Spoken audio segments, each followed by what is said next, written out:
நண்பர்கள் அனைவருக்கும் நல்வணக்கம்ங்க. நீங்கள் இந்த பதிவில் பார்க்குறது ஒரு நல்ல பெருங்கூட்டான ஒரு நல்ல எலும்பூக்கமான காராம்பசு கிடாரிங்க. கிடாரி வந்து பார்த்திங்கன்னா கரெக்டாக 1.5 வருடம் ஆகிறதுங்க. இன்னும் வந்து பார்த்திங்கன்னா கிட்டத்தட்ட ஒரு 2 மாதங்கள் 3 மாதங்களில் ஹீட்டுக்கு வந்துடுங்க. இப்போவே வந்து பார்த்திங்கன்னா நம்ம காலை சேர்த்தோம்னாலும் சேர்க்கலாம். இல்லை இன்னும் கொஞ்சம் மாடு வந்து பார்த்திங்கன்னா கம்ப்ளீட்டாக ஒரு 2-2.5 வருடங்கள் முடிவடைந்ததுக்கப்புறம் சேர்த்துனால் மாடு இன்னும் கொஞ்சம் நல்லா மேலே எந்திரிக்குங்க. நல்ல பெருங்கூட்டு மாடாக வளர்ச்சி பெறும். இந்த காராம்பசு கிடாரி பொறுத்த வரைக்கும் வந்து பார்த்திங்கன்னா நல்ல முக அமைப்புங்க, நல்ல நிலம் குற்றளவுக்கு வால், நல்ல ரட்டநாடி உடம்புலிங்க.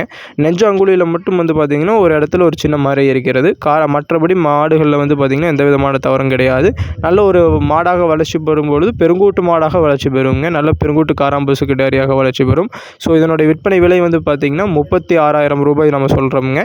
அனுசரித்து தரப்படும். கான்டாக்ட் பண்ணி தெளிவுபடுத்தி வாங்கிக்கலாமுங்க. நீங்கள் அடுத்த பதிவில் பார்க்குறது ஒரு மயிலை கிடாரிங்க. இந்த மயிலை கிடாரியை பொறுத்த வரைக்கும் நம்ம எந்த மாதிரி சூழ்நிலையில் வாங்கினோம்னு கேட்டிங்கன்னா ஒரு 25,000 ரூபாய் பட்ஜெட்டில் வந்து வெட்டுக்காரரிடம் கொடுத்துட்டாங்க. நம்ம போய் பார்த்தோம். நம்ம இந்த மாதிரி கிடாரிகளே வந்து பார்த்திங்கன்னா வெட்டுக்கு போச்சுன்னா நிச்சயமாக காங்கேயம் இனமே ஒரு டெட்லைனில் வந்துடும் என்ற காரணத்தினால் அதே 25,000 ரூபாய் கொடுத்துட்டு நம்ம வளர்ப்புக்கு கொடுக்கலாமேன்னு சொல்லிட்டு நம்ம இப்போ வாங்கிட்டு வந்திருக்கிறோமுங்க.